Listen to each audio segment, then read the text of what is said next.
Alright, so we took it for a little drive today, and we didn't put too much kilometers on. Where are we at now?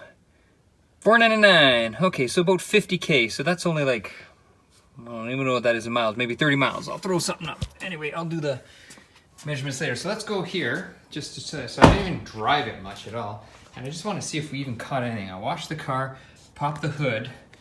Looks nice and clean, everybody.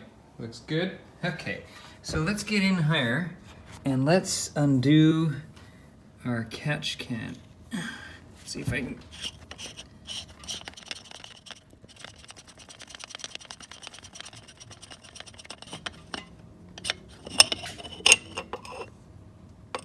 Oh wow, what is that? Okay, that looks like a bunch of water or something, but anyway, let's pull this out and get a closer look. Okay, so we have the bottom of the catch can here at the bench, and as you can see there, there's quite a bit of condensation. Now today was a pretty cool day. It was +7 centigrade Celsius. I'll throw up the Fahrenheit for you US folks because I never know who's watching my videos.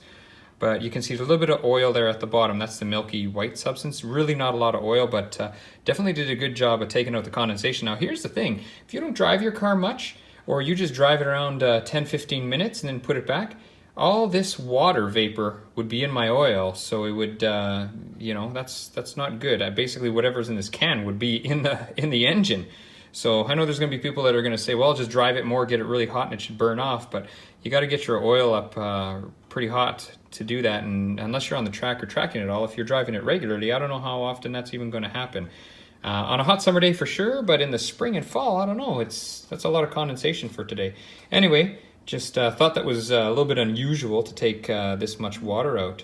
So pretty interesting. Let's go dump it outside. All right, so here we are outside, and we're just gonna dump out the water. You can see it's just water, it's just a little bit of water, and that's what's left in the bottom. Now we'll take a rag and wipe that out. Okay, so just gonna grab a rag.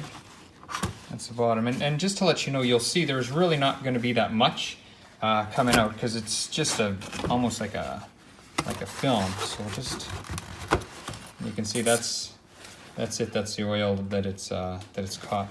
So really not that much at all.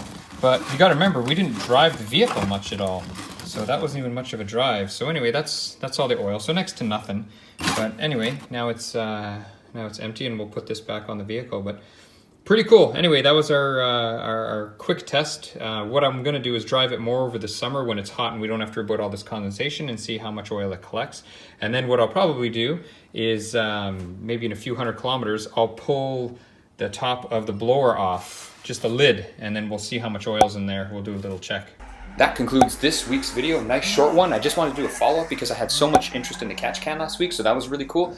Now, what was really interesting this week is the amount of condensation the can pulled out. And driving a relatively short distance, we only drove the car about 60 kilometers, so that's like 36 miles. So we didn't drive the car far, and it pulled out a lot. So obviously very efficient and working as it's supposed to work. So that's it. If you have any questions, please leave them below, and I will catch you on the next one. Thanks, everyone.